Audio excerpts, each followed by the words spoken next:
Now, Linda, you got a Swift. I have a Swift, yeah.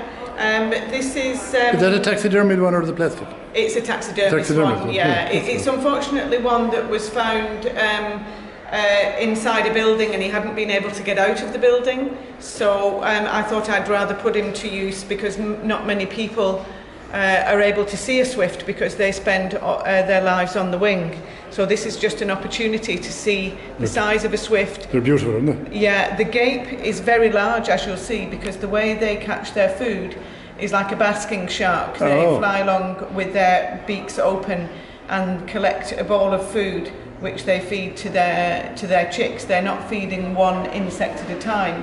They're actually collecting about 500 insects at a time to feed the chicks.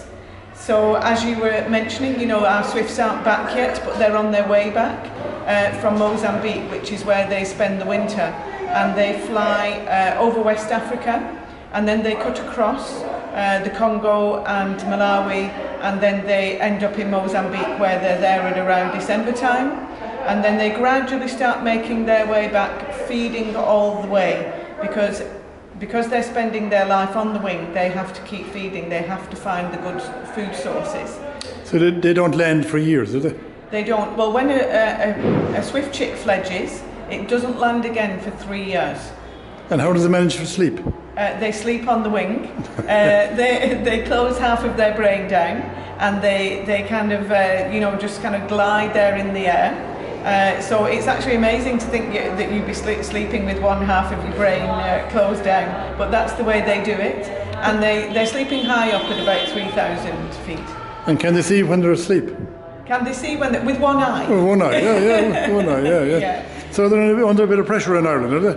They are under pressure, yeah. We've had close to a 50% decline in the population here in Ireland, and it's been mainly due to loss of nest sites. Traditional nest sites, because we haven't known where they have their nest sites in buildings. So now in Mayo we've surveyed the whole of the county. We know that we have around 250 nest sites where birds are breeding. With our nest box projects, we've increased that population by 5% in the last 4 years. Already.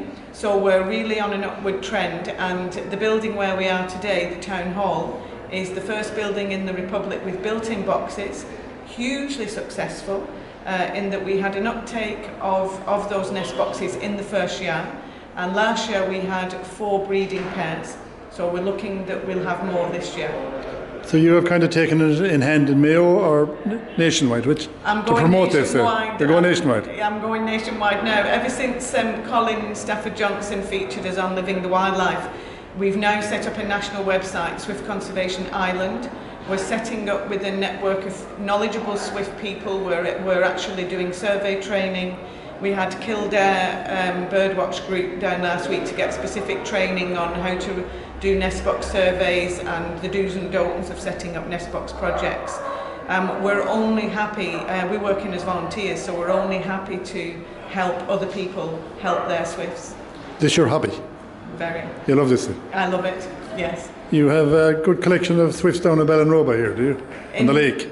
In Ballinrobe, yeah, over Loch Mask we do get Swifts, and we get some over Loch Carra. Well, they're insect feeders, so as you know that we're getting a lot of insects over the lakes. And you've written a book about? I have a booklet. About a book? You have written a book about Loch Carra? Oh, now you're going on to another side. Yeah, with my husband. We wrote a book about Loch Carra, yes, because that's a wonderful place. And that's not just about the wildlife, it's about all aspects of Loch Carra, the art, the literature, the history and so on. There's a lot of history around Loch Carra. Oh, it's wonderful. Some beautiful houses around Loch Carra. Yeah, very good, interesting archaeological sites. We've got the castles, Castle Carra, Castle Burke. Castle Burke actually has Swifts in it. It's got 2 breeding pairs.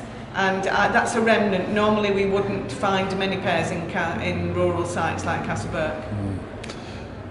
None of those houses will ever be restored, you think, no? The castles or the houses. It'd be beautiful if they were. They're fantastic. They are wonderful. And their locations are beautiful. Oh, they're to die for, yeah.